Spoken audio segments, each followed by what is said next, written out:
Today on The Spirit of Champions, Barry Switzer visits the Southern California hilltop home of the Los Angeles Dodgers to meet with America's artful Dodger, Tommy Lasorda. And then it's on to the home of former USC great and NFL Hall of Famer, O.J. Simpson.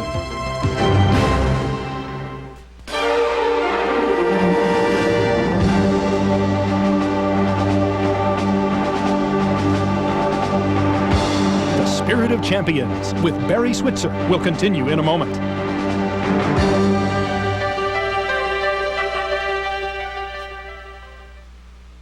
I'm here in Los Angeles at Dodger Stadium, home of the Dodger Blue, to visit with one of the most colorful characters in the history of baseball, Tommy Lasorda.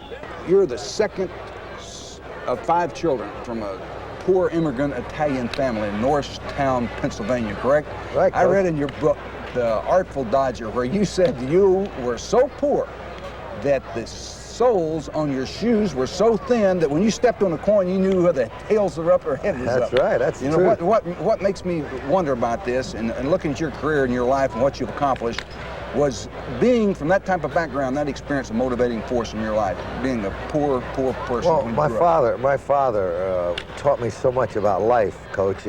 He taught me more about the philosophy of life than any man I've ever come in contact with. He was an immigrant. He migrated to the United States from Italy, and he raised a family, and he worked awful hard.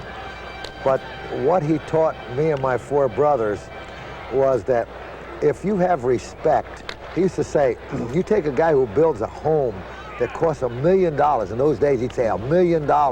And if it had a poor foundation, the home would move, it would crumble. And he said, that's the way your life is. The foundation for good life is having respect for other people and faith in God and believe in yourself. All of those things he taught us, and they played a very, very important part of my life. Taught you a long time ago, Yep. Morristown, Pennsylvania. That's right. You know, you mentioned your brothers a minute ago. I read in your book where you said you actually used to go pick fights to stay in shape because you knew you were going to have to fight your brothers every other day. Well, not only that, but I had to get what I call tune-ups. Because when you got in a real fight, you had to be sharp, you had to be ready. So what I would do if I hadn't had a fight for, say, like 2 or 3 weeks, I'd walk down the street and pick a guy out, and I'd say, hey, buddy, let's fight. He said, I don't want to fight. I said, you got to fight. I need a tune-up. So I'd start a fight. So I keep myself pretty sharp. I like it. That's a great story. You know, you said that, you know, other than baseball, the 2 things that you knew best of all was spelling and fighting. We've already talked about fighting. Why spelling? Oh, I love to spell. I was a member of a 5-man team for Holy Savior, and we formed a spelling team, and we used to go around and challenge the other schools, and the challenge of beating somebody, competition. Spelling bee, right? That's right. I loved it, and well, so I was one of the 5. And a speller. That'd be. So right. If you went into professional prize fighting, so you were one of the more educated fighters we have today, correct? I can spell my opponent's names. I tell you what, that's easier in boxing than it is in baseball. The names they got in boxing today. Let's jump ahead to the present here. And you know, in the last few years, there's been some great baseball movies come out. I think Natural, Robert Redford started, but we've had Bull Durham. You've probably seen him, The Field of Dreams, right. Kevin Costner, and Major League, and they're all neat movies, very successful. I want to ask you, in Bull Durham, when Kevin Costner was talking to those guys riding that bus in the minors, which you were in the minors many years, and talk about the big show. Did you ever get to play in the big show? Yeah, I played in the big show, absolutely. I was fortunate enough to play in the National League with the Brooklyn Dodgers. But you know something, Coach? When I used to go to bed at night, when I was 10, 11, 12 years old, I used to actually dream that I was pitching for the New York Yankees. I dreamt that I was standing on the mound in Yankee Stadium, and Bill Dickey was giving me the sign. Old Arkansas boy. And I looked at first base, and there was Lou Gehrig. And I looked at second base, and there was Tony Lazzeri. And I looked at shortstop, and there was Frank Cressetti. And at third base was Red Rolfe. And left field was King Kong Keller. Center field was the Yankee Clipper, Joe DiMaggio. And right field was the Babe, George Herman Ruth. And I was pitching for this team when I was 11 and 12 years old. From Brooklyn, too. That's right. And then in 1954, I was with the Brooklyn Dodgers, and we were playing the New York Yankees in the City Series. And I was warming up in the bullpen. Yogi Berra was the hitter. Russ Meyer was pitching for us.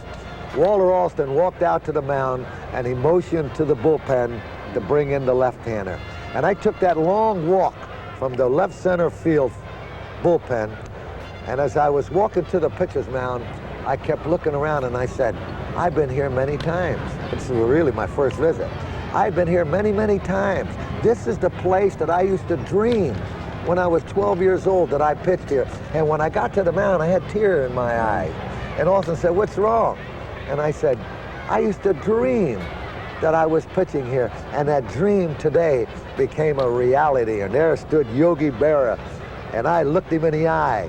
And I stood on the Hill of Thrills. And I didn't believe any man alive could hit me that day, because I felt as tall as those light towers. And Yogi hit a little ball back to me, and I threw him out at first base. And I walked off the mound. You talk about a happy guy, getting Yogi Berra out in the house that Ruth built. That's a great story. And I can tell with your dreams, emotions. dreams become realities. That's right. And I try to tell the youngsters that I talk to all over America, you got to live your life with dreams and hope and faith and self-confidence.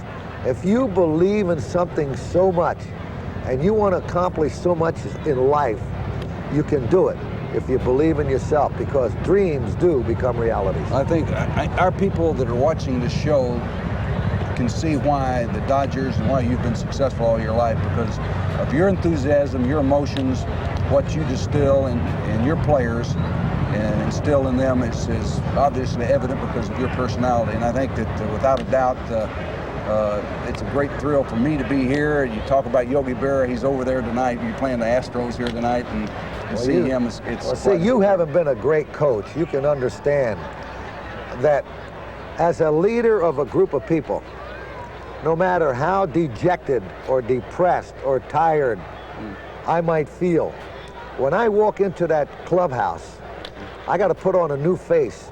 I got to put on a winning face, and I got to put on a happy face, because winning, happiness, enthusiasm, drive, determination, all of those are contagious. If I walk in dejected and depressed and tired, and I start taking my coat off and they see me, what is going to be the attitude and the atmosphere of that clubhouse? The same thing.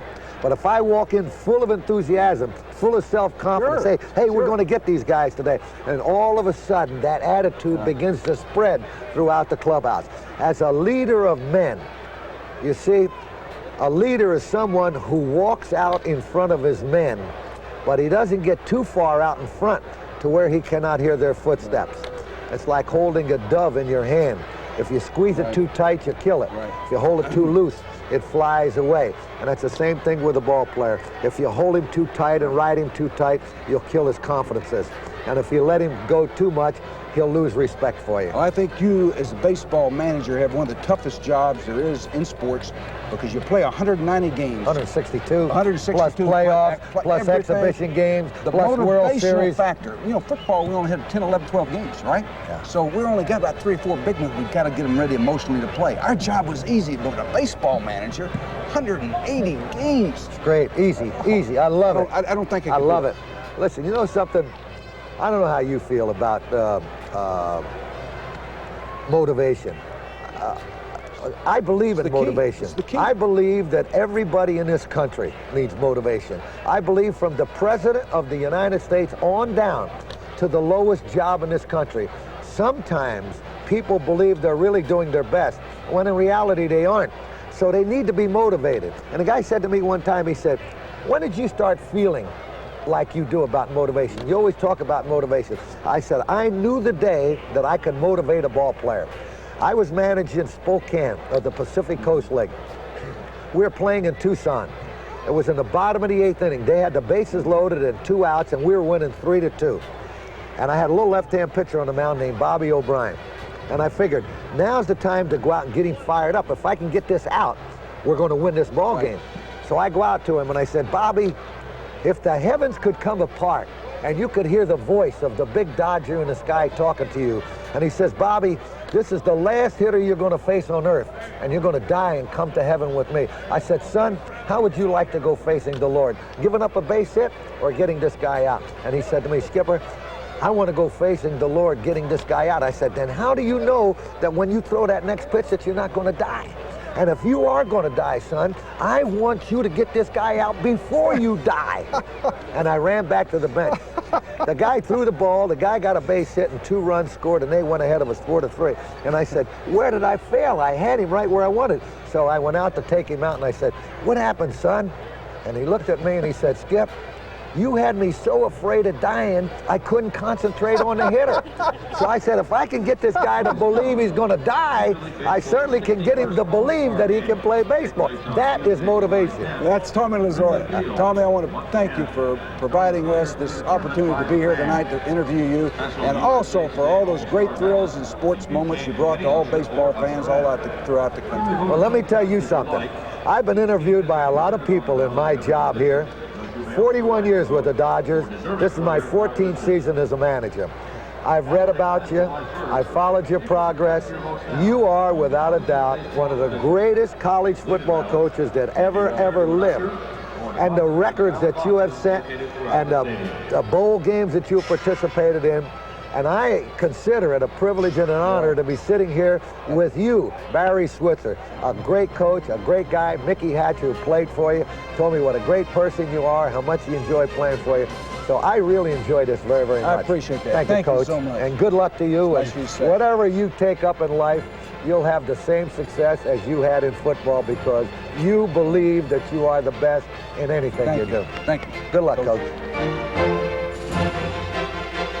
From the streets of San Francisco to Buffalo, New York, this former NFL star saw his dreams become reality as one of football's greatest running backs. Up next, a visit with O.J. Simpson.